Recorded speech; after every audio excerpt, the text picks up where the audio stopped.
हे traders. सो जो आज का एनालिसिस वीडियो है उसमें देखेंगे कि कल के लिए हम क्या प्लान रख सकते हैं निफ्टी बैंक एंड निफ्टी 50 में। सो आज का जो निफ्टी 50 का चार्ट है उसमें बहुत अच्छा अपसाइड का मोमेंटम हुआ है। तो मार्केट में कहीं ना कहीं यहाँ पर बायर्स ने ज़रूर पोजीशन बनाया होगा, लेकिन क्या उसे हम टारगेट कर सकते हैं ये हमको देखना पड़ेगा। क्योंकि मान के चलो कि देखो, जब तक निफ्टी 50 क्या था, इस लेवल के अराउंड घूम रहा था, ठीक है, इस रेंज के अराउंड काम कर रहा था, उस टाइम पे क्या हो रहा था, निफ्टी बैंक में कहीं ना कहीं बस रिट्रेसमेंट आया हुआ था। ठीक है, और ऑलरेडी जो सेंटीमेंट है वो क्या है, हमारा बहुत ज़्यादा नेगेटिव था। मार्केट कल भी गिरा था, परसों लगातार 3-4 दिनों से गिरता आ रहा था। तो इसीलिए यहाँ पास बायर को इतना कॉन्फिडेंस नहीं होता कि वो क्या करें, यहाँ पास आके बाइंग करे। क्योंकि ऑलरेडी निफ्टी बैंक जो है उसको लोग क्या करते हैं, बहुत ज़्यादा देखते हैं कि निफ्टी बैंक में किस तरीके से पोजीशंस बन रहे हैं। तो यहाँ पर जिस तरीके से मार्केट रिट्रेसमेंट कर रहा था, तो इतना तो फिक्स था कि यहाँ तक मार्केट में निफ्टी 50 में बहुत कम लोगों ने बाइंग किया होगा। ठीक है, तो जब ब्रेकआउट हुआ होगा उसके बाद अधिकतर मैं मान सकता हूँ कि बायर्स आए होंगे, या फिर शायद तब तक बायर्स नहीं भी आए होंगे जब तक निफ्टी बैंक का ये वाला लेवल ब्रेक नहीं हुआ होगा। ठीक है, क्यों? क्योंकि देखो, जब तक क्या होता है कि अच्छा खासा मार्केट रिट्रेस नहीं कर जाता है, मान के चलो कि ये हमारा 0.5 या 0.6 का लेवल है मार्केट में। ठीक है, ये वाला। तो यहाँ पर जब नीचे आया होगा तो क्या होंगे, उनको क्या लगता है कि मार्केट नेगेटिव हो चुका है। क्योंकि ऐसा बहुत बार वो बनता है कि अगर मार्केट 0.5 या 0.6 के लेवल को ब्रेक कर देता है तो क्या होता है, वो ट्रेंड जो है वो रिवर्स हो चुका है, समझते हैं लोग कि बाइंग साइड नहीं, अब सेलिंग साइड हमें देखना पड़ेगा। तो जब तक ये 0.5 या फिर मान के चलो ये स्विंग नहीं ब्रेक हुआ होगा, तब तक उनको ये नहीं एहसास हुआ कि मार्केट में हमें बाइंग भी करना है। और तब तक क्या हुआ है कि निफ्टी बैंक क्या है, अपने आप को होल्ड ही करता जा रहा था, और निफ्टी 50 धीरे धीरे धीरे धीरे करके ऊपर बढ़ता जा रहा था। तो इसलिए मेरे को लगता है कि यहाँ क्या है, किसी अच्छे बायर ने ही बाइंग किया होगा। क्यों? क्योंकि देखो, अगर कोई अगर मान के चलो मार्केट में अगर कोई और रिटेलर्स अगर अपना पोजीशन बनाते तो मार्केट इस रेंज के बाद से और अपसाइड का मोमेंटम नहीं करता। ठीक है, तो जिन लोगों ने क्या बोलते हैं पोजीशंस बनाए होंगे वो अच्छे बायर होंगे।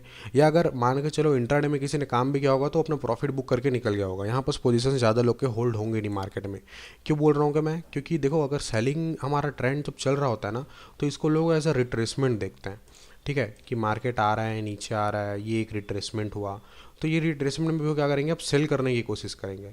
तो हो सकता है कि मार्केट में क्या हो, अगर हम सही हैं, यहाँ पास अच्छे बायर बैठे होंगे, तो मार्केट क्या करेगा, कल छोटा सा रिट्रेसमेंट देने के बाद बाइंग साइड का मूव ट्रेड हम क्या कर सकते हैं, इजीली प्लान कर सकते हैं।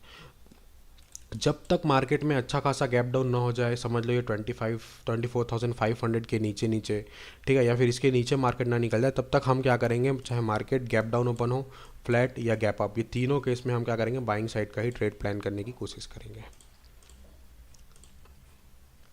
सेम हमारा एनालिसिस निफ्टी बैंक में भी होगा, क्योंकि लास्ट में जो मोमेंटम आया है उसमें बहुत कम लोगों ने यहाँ पास बाइंग किया होगा। और अगर जिन लोगों ने कल बाइंग किया होगा तो मान के चलो, अगर मार्केट कल इनको क्या करता है, शुरू में निकालने की कोशिश करते हो, तो आप समझ जाना कि रिटेलर्स नहीं बाइंग किए। ठीक है, तो कल अगर मार्केट गैप डाउन ओपन होता है, फ्लैट ओपन होता है, गैप अप ओपन होता है, जब तक मार्केट क्या नहीं करता, 53,800 का लेवल ब्रेक नहीं करता है, तब तक हमारा सेंटिमेंट जो है वो बाइंग साइड का ही होगा। ठीक है, चाहे मार्केट कहीं भी ओपन हो। और अगर मार्केट अगर इसके नीचे चला जाता है, तब हमको क्या करना पड़ेगा, मोमेंटम देखना पड़ेगा किस तरीके से हो रहा है, क्योंकि इसके नीचे मार्केट वोलेटाइल भी हो सकता है, या फिर फर्दर और ज़्यादा डाउन साइड आने की कोशिश कर सकता है। तो इसीलिए हम क्या करेंगे, तीनों केसेस में क्या करेंगे, सेम बाइंग साइड का ही ट्रेड प्लान करने की कोशिश करेंगे। सनसेक्स में देखते हैं। सनसेक्स में सेम जिस तरीके से आज निफ्टी ने परफॉर्म किया, सेम उसी तरीके का चार्ट सनसेक्स ने भी बनाया है।